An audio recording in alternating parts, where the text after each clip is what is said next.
Hello guys, welcome back to my channel. Guys, आज से मैं new Korean BL series once again का Hindi explanation start कर रही हूँ। गाइस, इस सीरीज की स्टोरी ना टाइम ट्रेवल रिलेटेड है और मुझे ना ऐसे स्टोरीज बहुत पसंद है। और जब मैंने इसका फर्स्ट एपिसोड देखा तो आई जस्ट लव्ड इट। तो चलिए एक्सप्लेनेशन स्टार्ट करते हैं। एपिसोड 1 के शुरुआत में 30 जनवरी 2007 का सीन दिखाया जाता है। एक छोटे से लड़के को दिखाया जाता है और उसके सामने एक पर्सन का कोई बेदर्दी से छुरा घोंप के कत्ल कर देता है। कहानी प्रेजेंट यानी 2022 में आती है। हमारे इस सीरीज के फर्स्ट मेन लीड शिन जे ऊ को बस में ट्रेवल करता हुआ दिखाया जाता है। और गाइस, मैं आप लोगों को बता दूं, वो छोटा सा लड़का शिन जे ऊ ही है। तभी उसके मॉम की कॉल आती है। उसकी मॉम पूछती है, बेटा तुम कहाँ हो? शिन जे ऊ कहता है, मैं लगभग पहुँच गया हूँ। उसकी मॉम कहती है, 5 साल हो गया है, मैं सच में अपसेट हूँ। शिन जे ऊ कहता है, मैं जल्दी ही पहुँच जाऊंगा। उसकी मॉम कहती है, ठीक है, फिर कॉल कट कर देती है। फिर शिन जे ऊ घर पहुँचता है। उसकी मॉम आके कहती है, तुम आ गए, और उसे गले लगा लेती है। शिन जे ऊ पूछता है, डैड कहाँ पे है? उसकी मॉम कहती है, वो अभी भी काम पे है, तुमने कुछ नहीं खाया ना, पहले खा लो। शिन जे ऊ कहता है, ठीक है। फिर जब शिन जे ऊ फ्रेश होके अपने रूम में आता है तो एक बॉक्स देखता है और उसे पुरानी बातें याद आती है। फ्लैशबैक में दिखाया जाता है, शिन जे ऊ रात को रास्ते से जा रहा होता है और कोई एक पर्सन उसका पीछा कर रहा होता है। वो उसे देख के रास्ते में गिर जाता है और वो पर्सन एक छुरा निकालता है। शिन जे ऊ जोर से चिल्लाता है और उसकी नींद टूट जाती है। वो पूरा पसीना पसीना हो गया होता है। वो उठ के बैठता है और अपनी दवाई लेता है। फिर से उसकी आंख उस बॉक्स पे पड़ती है। फिर वो जाके उस बॉक्स को खोलता है और कोई एक चीज निकाल के कहता है, ये अभी भी यहाँ पे है। फिर वो उस बॉक्स में से किसी की फोटो निकालता है और कहता है, आजुसी क्या तुम ठीक हो? मैं माफी चाहता हूँ। फिर नेक्स्ट डे वो कहीं पे जाता है। वो किसी के फोटो के सामने जाके कहता है, क्या तुम ठीक हो आजुसी? मुझे आखिरी बार आए हुए बहुत टाइम हो गया है ना? मुझे माफ कर दो, मैं स्कूल में बिजी था। सच कहूँ तो मैं हिम्मत नहीं जुटा सका। मैं जब भी यहाँ पे आता हूँ, जब भी मैं तुम्हारे बारे में सोचता हूँ, ये मेरे लिए बहुत हार्ड होता है। मैं एक कायर हूँ आजुसी, मैं बड़ा हो गया हूँ। मैं अब 25 साल का हूँ। मैं अब कॉलेज के 4th ईयर में हूँ। मैं अब तुम्हारा दोस्त बन सकता हूँ। ये बहुत अच्छा होता अगर हम फिर से अभी मिल सकते। तब हम जिंदगी के बारे में बात कर सकते, साथ में ड्रिंक कर सकते और गेम्स खेल सकते। और वो रो रहा होता है। फिर कहता है, आई एम सॉरी। जब भी मैं यहाँ पे आता हूँ, मैं अपना पूरा टाइम रोने में बिता देता हूँ। मैं अब तुमसे अक्सर मिलूंगा आजुसी, जल्दी मिलेंगे। फिर उस इंसान को फूलों की श्रद्धांजलि देके वहाँ से चला जाता है और उस इंसान का नाम है कैंग जी हुन, जिसे शिन जे ऊ आजुसी बुला रहा था। फिर वहाँ से निकलने के बाद शिन जे ऊ एक जगह को ढूंढ रहा होता है। वो सोचता है वो जगह तो यहीं कहीं पे था। फिर शिन जे ऊ को वो जगह मिल जाता है। वो उस बिल्डिंग के अंदर जाता है। वहाँ का रिसेप्शनिस्ट उससे पूछती है, क्या तुम यहाँ पे रूम के लिए आए हो? लेकिन हम अब ग्राहकों को नहीं लेते हैं। शिन जे ऊ कहता है, ऐसा नहीं है, क्या ये स्टडी डॉर्मेटरी बंद हो रहा है? वो लेडी कहती है, क्या तुम पहले से जानते हो? हाँ, ये 3 हफ्ते के बाद तोड़ा जाएगा, इसलिए सारे रूम्स लगभग खाली है। ये शायद पुराना और खराब हो गया है, लेकिन मेरी इस जगह के साथ एक अटैचमेंट हो गया है।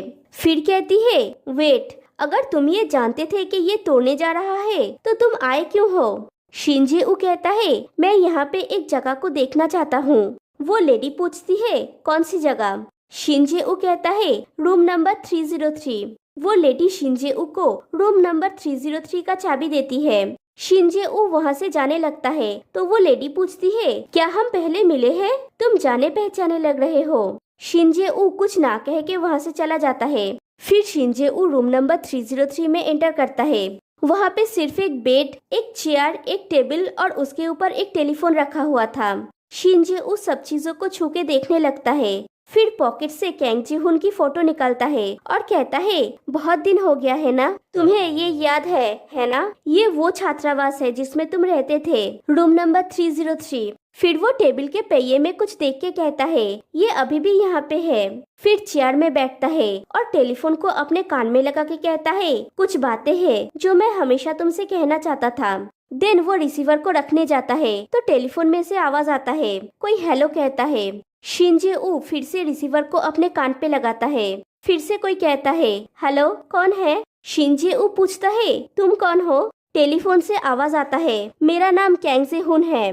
फिर हमारे इस सीरीज का सेकंड मेन लीड कैंग जे हुन को दिखाया जाता है, वो भी 2007 के टाइम पीरियड में। वो फोन में कहता है, हेलो मेरा नाम कैंग जे हुन है, मुझे लगता है कि तुमने रॉन्ग नंबर डायल किया है। और वो फोन को रखने वाला होता है, तभी कोई आके उसे बुलाता है और उसकी फोटो लेता है। फिर कहता है, ये काम कर रहा है। कैंग जी हुन उस फोटो को लेने जाता है तो वो लड़का कहता है, छूना मत इसे, ये गंदा हो जाएगा, इसे सम्मान पूर्वक अपने दोनों हाथों से लो। ये इस कैमरा से लिया गया पहला फोटो है। और कैंग जी हुन को वो फोटो दे देता है। फिर कहता है, चलो बियर पीने चलते हैं। कैंग जी हुन कहता है, जरूर, और उस फोटो को वहीं पे रख के चला जाता है। और ये वही फोटो होता है जो शिंजे ऊ के पास है। फिर शिंजे ऊ को दिखाया जाता है, वो अपने रूम में बैठ के उस टेलीफोन कॉल के बारे में सोच रहा होता है। फिर कैंग जी हुन के फोटो से पूछता है, क्या ये सच में तुम हो आजुसी? फिर कुछ सोचता है। फिर कैंग जी हुन की फोटो और उसके साथ रखा हुआ एक पेपर लेके घर से निकल जाता है। वो फिर से उसी छात्रावास में जाता है और उस लेडी से कहता है, मैम आई एम सॉरी, मेरा वहाँ पे कुछ छूट गया है। वो लेडी शिंजे ऊ को उस रूम की चाबी देते हुए कहती है, लेकिन मैंने तो कुछ नहीं देखा। शिंजे ऊ चाबी लेके दौड़ के उस रूम में जाता है। फिर उस टेलीफोन के सामने बैठ के रिसीवर को कान से लगाता है, लेकिन कुछ नहीं सुन पाता। वो खुद से ही कहता है, मैं शायद एक पल के लिए पागल हो गया था, और रिसीवर को रख देता है। फिर वहाँ से जाने लगता है, लेकिन फिर से कुछ सोच के रुक जाता है और आके फिर से रिसीवर को अपने कान से लगाता है और कहता है, आजुसी सिर्फ एक बार और। तभी कैंग जी हुन भी घर पहुंचता है और उसके टेलीफोन में रिंग होता है तो वो कॉल को पिक करता है और हेलो कहता है। शिंजे ऊ कहता है, आजुशी क्या ये तुम हो? कैंग जी हुन कहता है, कौन है? शिंजे ऊ पूछता है, तुम आजुशी हो है ना? और रोने लगता है। कैंग जी हुन पूछता है, क्या तुम वही हो जिसने कल कॉल किया था? मुझे सच में लगता है कि तुमने रॉन्ग नंबर डायल किया है, प्लीज एक बार फिर से नंबर को चेक कर लो। शिंजे ऊ कहता है, ये सही नंबर है, कैंग जी हुन जिसे मैंने सबसे ज्यादा मिस किया। आजुसी तुम मुझे सुन रहे हो राइट? कैंग जी हुन कहता है, बकवास करना बंद करो, मैं थोड़ा बिजी हूँ, मैं फोन रख रहा हूँ। और रिसीवर को रखने जाता है। तभी शिंजे ऊ कहता है, I am sorry, I am really sorry. कैंग जी हुन कहता है, मुझे समझ में नहीं आ रहा है कि तुम क्या बोल रहे हो। शिंजे ऊ कहता है, मैं जानता हूँ कि पूरा दोष मेरा था, लेकिन मैं फिर भी आशा करता हूँ कि तुम मुझसे नफरत नहीं करते हो। मुझे पता है कि ये कहने के लिए एक सेल्फिश बात है, लेकिन मेरा दिल बहुत तड़प रहा है, मैं उसके लिए भी सॉरी हूँ। कैंग जी हुन कहता है, मुझे सच में नहीं पता कि तुम क्या बोल रहे हो, लेकिन खुद को संभालो, मैं अब कॉल कट कर रहा हूँ। शिंजे ऊ कहता है, प्लीज थोड़ा टाइम ऐसे रहो। कैंग जी हुन कहता है, मेरे पास अभी टाइम नहीं है, मैं रख रहा हूँ, और कॉल कट कर देता है। शिंजे ऊ वहीं पे बैठ के रो रहा होता है और वो पूरी रात वहीं पे बैठा हुआ था। वो रिसेप्शनिस्ट रूम में आके लाइट्स ऑन करती है और शिंजे ऊ को देख के चौंक जाती है। फिर उसके पास जाके पूछती है, तुम पूरा समय यहीं पे थे? शिंजे ऊ कहता है, आई एम सॉरी। वो रिसेप्शनिस्ट कहती है, तुमने कहा था कि तुम यहाँ पे कुछ भूल गए हो, क्या वो तुम्हारा दिल था? शिंजे ऊ कहता है, मैम मुझे एक फेवर चाहिए, क्या जब तक इस बिल्डिंग को तोड़ा नहीं जाता वो 3 हफ्ते मैं यहाँ पे रह सकता हूँ? मैं 1 महीने का रेंट दूंगा।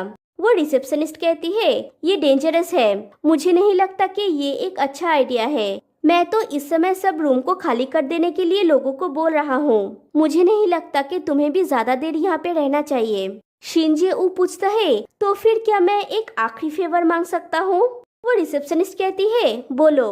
तब शिंजे ऊ उनसे वो टेलीफोन खरीदना चाहता है। वो रिसेप्शनिस्ट कहती है, ये टेलीफोन ये तो खराब हो गया है, मैं तो इसे फेंकने वाली थी, अगर तुम्हें जरूरत है तो तुम इसे ले जाओ। और शिंजे ऊ को वो टेलीफोन दे देती है। फिर वो रिसेप्शनिस्ट कहती है, जिस डेट में ये छात्रावास बंद हो जाएगा वो डेट है 30 जनवरी, ये याद रखना, ओके? ये कह के वो चली जाती है। फिर जब शिंजे ऊ उस टेलीफोन को लेके उस बिल्डिंग से निकलता है तो देखता है सुबह हो गया है। फिर वो 2 कदम जाने के बाद देखता है कैंग जी हुन सामने से चल के उसी तरफ आ रहा है। शिंजे ऊ अपने मन में कहता है, मैंने तुम्हें ढूंढ लिया, और देखता है उसके हाथ में वो टेलीफोन नहीं है। वो दौड़ के कैंग जी हुन के पास जाता है और उसे हक कर लेता है और कहता है मैंने तुम्हें मिस किया। कैंग जी हुन तो हैरान हो जाता है और यहीं पे एपिसोड 1 एंड हो जाता है। तो गाइस आप लोगों को इस सीरीज का फर्स्ट एपिसोड कैसा लगा? तो फिर मिलते हैं गाइस नेक्स्ट वीडियो में। तब तक के लिए बाय बाय।